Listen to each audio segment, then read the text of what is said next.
O'shanga umuman olmaganman. Ha, olmagansiz xabaringiz ham yo'q-da. To'g'rimi? Sizchi? Birinchi marta ishlaymiz. Sizda ham bizni bankimiz to'g'risida umuman xabaringiz yo'q. Kirib olishda ingliz ishlaydi.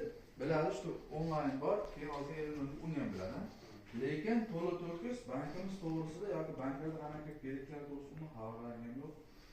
Deylik, biron bir g'oyalaring bor, to'g'rimi? Biznes planlaring bor, lekin o'shani amalga oshirish uchun sizlarda mablag' yetarli emas. To'g'rimi? Mablag' yetarli emas, o'shani nimadir qilmoqchi, lekin pullaring yo'q. Qaysi bankka nima deb murojaat qilishni ham bilmaysizlar. Hal bankda qanaqa kreditlar bor, nima qilsak bo'ladi, qanday pul bo'ladi deydi. Lekin tushuncha ham yo'q sizlarda, to'g'rimi? Mana shuning uchun biz hamma tadbirkorlarni uchrashib, o'sha tadbirkorlikni boshlagandan boshlab bugungi kunga qadar u yakka tadbirkor firma korxona ochib ishlatsa nima bo'ladi-yu, jismoniy shaxs o'rtasidagi qanday tadbirkorlik qiladi degan savollarga javob berishni sizlar bilan har kuni biz mana shu kelgan yuzlarni uchrashuv o'tkazamiz.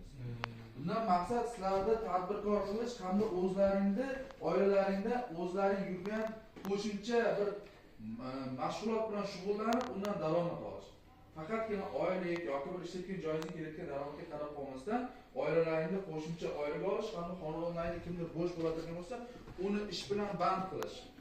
Tushunyapsizlarmi? Mana endi shu ma'noda bizning bankimizda bugungi kunda sizlarga tadbirkorlar qo'llab-quvvatlash uchun birinchi navbatda mahallamizdan hokim yordam tavsiyasi asosida beriladigan 33 million so'mgacha kreditlarimiz bor.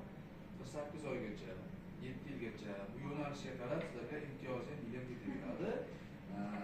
Endi sizlar biznesni boshlamoqchisizlar. Birinchi biznes uchun nima qilasiz? Bizda biznesga birinchi qadam degan yurtimiz bor.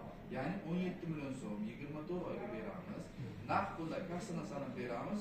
Sizlar oilaviy sharoitlaringda o'zlaring o'ylayotgan bitta bizneslaringni boshlashlaring uchun bu boshlanish sizlarga pul, sarmoya 17 million so'm o'sha pulni olasizlar, sizlar biznesga birinchi qadam bilan kirib kelasizlar. Ana undan keyin nima bo'ladi? Biznesga birinchi qadam oldilaring, biznesni boshladilaring, uni yopdilaring, yoki yarim yetib keldilaring, bankka murojaat qilyapsizlar. Nima qilasizlar?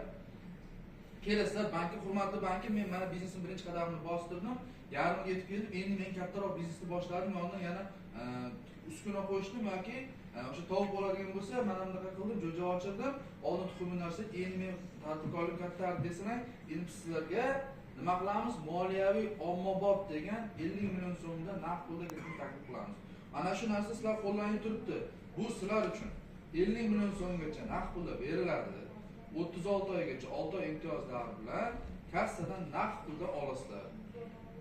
Ayol tadbirkorlarga, erkak tadbirkorlarga imtiyozli ravishlarda chiqarilgan. Tushunyapsizlar?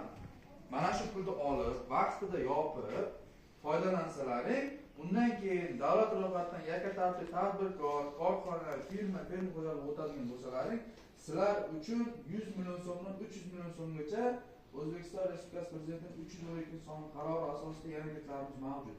100 million so'mgachasi hech qanaqangi absolyutni garovsiz beriladi. Hech kimni garov olib kafillik olib deydigan narsa yo'q. Pul ko'chirish yo'li bilan ta'minotchiga mahsulot va xizmatlarni yetkazib berish uchun o'tkazib beriladi. 100 million so'mgacha. Tushunyapsizlarmi?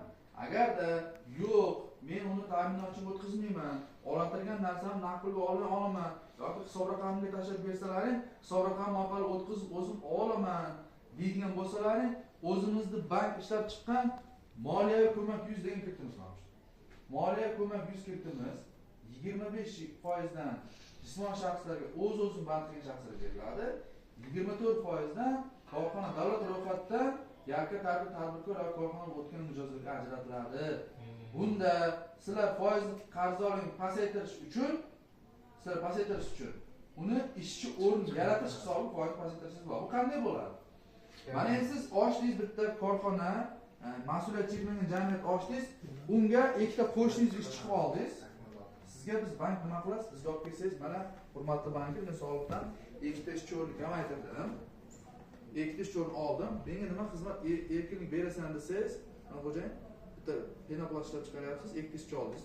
Qonun davlat ro'yxatiga o'tganingizdan keyin menga kelasiz, men ana shu 24%, sizga 23% qilib beraman. Yana ikkita ishchi o'rni olsangiz, men o'shani sizga 22% qilib beraman.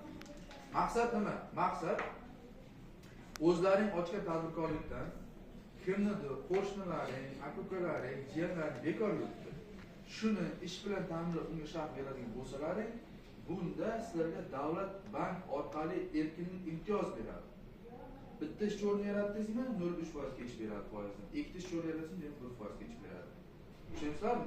Qancha ish o'rni yaratsangiz bizning foizimiz shuncha pastga qarab tushaveradi.